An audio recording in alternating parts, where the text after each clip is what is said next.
Hey friends, how are you? I want to introduce something that I like calling imaginative prayer. So, what if you were in the middle of the story? Um, in a funeral, the people that sit closest or up front, there's reserved seating, are usually the family, those that are the closest to this. So, John is the only disciple that's at the side of Jesus, and Mary, his mother. There's a couple other people present, but I want to focus on just those two people. So John 19:26 starts off this way. When Jesus then saw his mother and the disciple whom he loved standing nearby, he said to his mother, "Woman, behold your son." And he said to the disciple, "Behold your mother." From that hour, the disciple took her into his own household. After this, Jesus, knowing that all things had already been accomplished to fulfill the scripture, said, "I am thirsty." A jar full of sour wine was standing there, so they put a sponge full of the sour wine upon a branch of hyssop and brought it up to his mouth. Therefore, when Jesus had received the sour wine, he said, "It is finished." And he bowed his head and gave up his spirit. What would it be like? So I guess one of my favorite places, when no matter what happens in the world, sometimes I close my eyes and put myself in the middle of the scene. So John's there with me, and Mary, his mother, and we're crying, and we're all standing arm in arm, looking at Jesus on the cross. And he looks down at all three of us and says, "It is finished." And we know that it means it's finished. The suffering, it is finished. That death will soon be erased.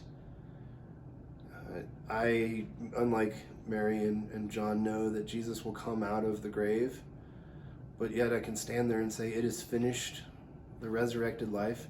And so I just close my eyes and sit there and say, wow, to stare at the feet of Jesus as he's dripping in blood. John and Mary with their arms around me. And what a beautiful place. Because it's my sin that should have been on the cross. So there's lots of passages that you can do this with. It's a really cool way to read scripture.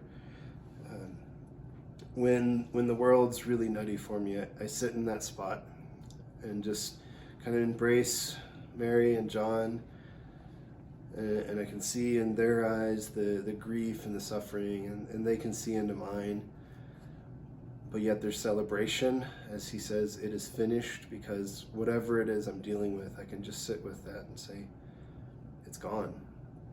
So as you read scripture, I'd like to invite you just to put yourself in that story. What if you were at the temple when Jesus cleared the temple?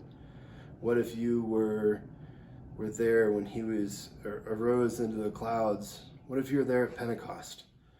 What if you were there when they took Jesus off the cross? Or if you went with Mary Magdalene and you saw that the grave was empty, what would that be like? Or what would it be like to be in some of the Old Testament stories as the main character, as a side character? And as you see the glory of God, what's that evoke for you? And so then I pray, Lord, make it so. That I don't want this just to be words, but this is living and active, separating joint from marrow.